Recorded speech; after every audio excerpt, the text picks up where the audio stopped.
Mary and the Monkey.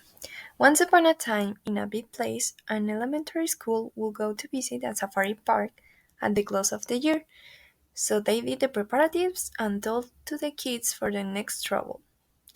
When the day comes, Mary was so excited because she was a lover of animals, especially monkeys. She went to the bus and got on so happy.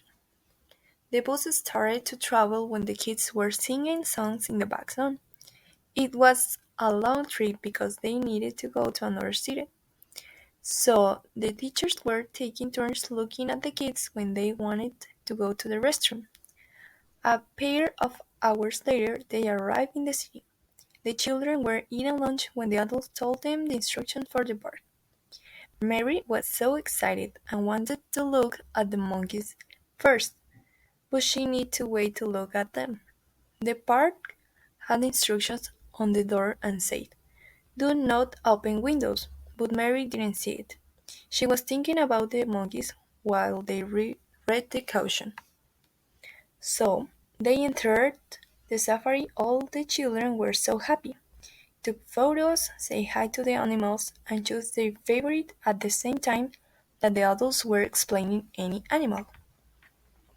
After an hour, Mary looked at the monkeys and felt so happy. That was a triumph. But when the other kids looked, she had opened the window and didn't want to close it because she didn't believe the advertisement. Before the bus continues in another direction, one monkey had entered the bus when a teacher closed the window and nobody saw it. Miss Fortune. This is called the girl for the window. She felt bad because she had left the window and didn't look at the instruction on the door. But she apologized and continued looking with her friends. In another part, they finished the park when the animal had taken a nap and eaten something, and nobody noticed it yet.